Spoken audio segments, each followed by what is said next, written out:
सैन्य कर्मियों के लिए रक्षा मंत्रालय ने शुरू की पेंशन की मंजूरी और वितरण के लिए वेब आधारित एकीकृत प्रणाली यानी कि स्पर्श। जी हाँ दोस्तों, एक बड़ी महत्वपूर्ण और फायदेमंद जानकारी सभी फौजी भाइयों के लिए। रक्षा मंत्रालय के द्वारा 8 जुलाई 2021 को एक प्रेस विज्ञप्ति जारी कर कहा गया है कि रक्षा मंत्रालय ने रक्षा पेंशन की मंजूरी और वितरण के स्वचालन के लिए एक एकीकृत प्रणाली स्पर्श सिस्टम फॉर पेंशन एडमिनिस्ट्रेशन रक्षा लागू की है। यह वेब आधारित प्रणाली पेंशन दावों को आगे बढ़ाती है और किसी बाहरी मध्यस्थ पर निर्भर हुए बिना सीधे रक्षा पेंशन भोगियों के बैंक खातों में जमा करती है।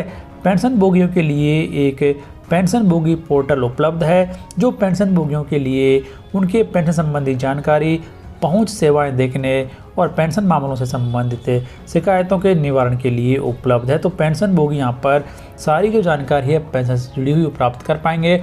यदि कोई शिकायत है तो वो भी यहाँ पर दर्ज करवा पाएंगे। विज्ञप्ति में आगे कहा गया है कि स्पर्श ने उन पेंशन भोगियों को अंतिम छोर से कनेक्टिविटी प्रदान करने के लिए सेवा केंद्रों की स्थापना की परिकल्पना की है जो किसी भी कारण से सीधे स्पर्श पोर्टल तक पहुँचने में असमर्थ हों। रक्षा लेखा विभाग के कई कार्यालयों के अलावा जो पहले से ही पेंशन भोगियों के लिए सेवा केंद्र के रूप में कार्य कर रहे हैं, रक्षा पेंशन भोगियों से संबंधित 2 सबसे बड़े बैंकों भारतीय स्टेट बैंक और पंजाब नेशनल बैंक को सेवा केंद्र के रूप में साझा तौर पर चुना गया। यानी कि ये जो दोनों बैंक हैं वो खास तौर से डिफेंस पेंशनर्स के लिए काम करेंगी।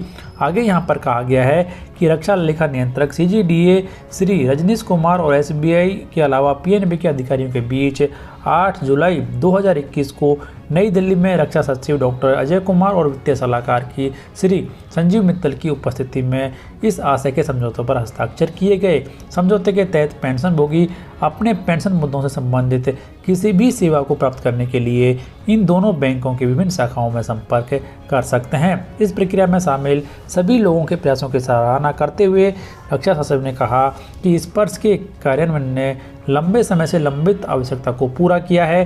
उन्होंने आगे कहा कि यह फैसला डिफेंस पेंशनर्स के लिए वरदान साबित होगा और उन्होंने SBI के अलावा पेंशन भोगियों के पदाधिकारियों का भी शुक्रिया अदा किया। उन्होंने आग्रह किया कि मैनुअल डाटा के माइग्रेशन को सुगम बनाया जाए और इस प्रक्रिया को जल्द से जल्द पूरा किया जाए। तो इस तरीके से डिफेंस पेंशनर्स के लिए अब पूरी तरीके से स्पर्श वेब पोर्टल को लागू कर दिया गया है। तो बेहद महत्वपूर्ण ताज़ा अपडेट लाखों फौजी भाइयों के लिए।